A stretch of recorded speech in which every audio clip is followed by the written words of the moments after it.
সাধারণ টেস্ট, আপনারা যদি খান বুঝবেন আর কি টেস্ট।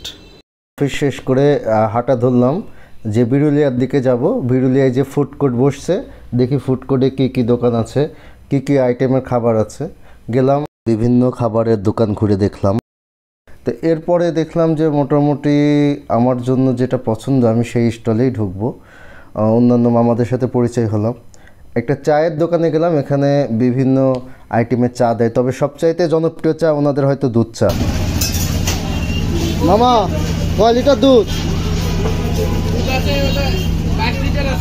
22 লিটার দুধ জ্বালাইতে এরকম। এরপর খুঁজতে খুঁজতে পেলাম একটা ফুচকার দোকান, নবাবী ফুচকা।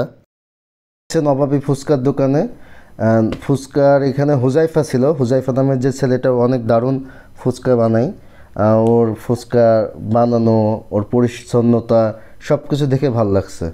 ফুচকা করলাম, হুজাইফারে বললাম যে হুজাইফা খুব সুন্দর করে একটা দই ফুচকা বানিয়ে দাও। হুজাইফা বললো যে মামা ঠিক আছে, আমি আপনার দই ফুচকা রেডি করতেছি। তো অনেকগুলো অর্ডার এর মধ্যে চলে আসছে, প্রায় 6 প্লেট ফুচকার অর্ডার। বললো যে মামা আমার একটু তো দেরি হবে, তো আপনি হয়তো দাঁড়ায় দেখেন আমার ফুচকা বানানো, আর না একটু ঘুরে আসেন। যাই হোক, হুজাইফাকে অর্ডারটা দিয়ে ঘুরে আসতে গেলাম।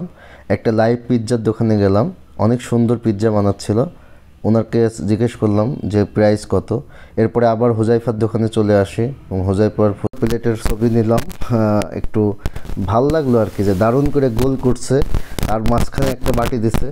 এই যে স্পেশাল ঝাল, যারা ঝাল খান, আমি তো আসলে ঝাল খাবো না, আমি খাবো হচ্ছে দই ফুচকা। তো আমার আসলে লোভ লাগারও কিছু নেই, যাদের লোভ লাগবে তারা চলে আসবে। যাদের ফুচকা খেতে লোভ লাগবে তাদের অবশ্যই চলে আসা উচিত হুজাইফার দোকানে। এর মধ্যে আমার ফুচকা দিয়ে দিছে। আমি তো দই ফুচকা দেখে আই এম তো অবাক। ফুচকাটা মুখে নিলাম, অসাধারণ টেস্ট, বিশ্বাস করেন অসাধারণ। মানে এইরকম টেস্টের দই ফুচকা মিনিমাম আমি 3 বছর পরে খাচ্ছি। মাঝখানে অবশ্য ফুচকা খাওয়া তেমন একটা হয়নি, এই কাচ্ছি। এরপরে নিজে আবার দেখি যে না, ফুচকা খাওয়ার ছবি ভিডিও না করে আমি শেষ করব না। করলাম, ভিডিও করতেছি আর ফুচকা খাচ্ছি, ভাবতেছি যে না, অনেক দিন পরে মাথাটা ঠান্ডা করে ফুচকা খাচ্ছে। এই যে টেস্ট, এর মধ্যে যে ডুবে থাকা যায়, এই হুজাইফার ফুচকাটা না খাইলে আপনারা বুঝবেন না। যাই হোক, দারুণ একটা টেস্ট। শেষ পর্যন্ত শেষ হলো আর কি আমাদের ফুচকা খাওয়া অভিযান।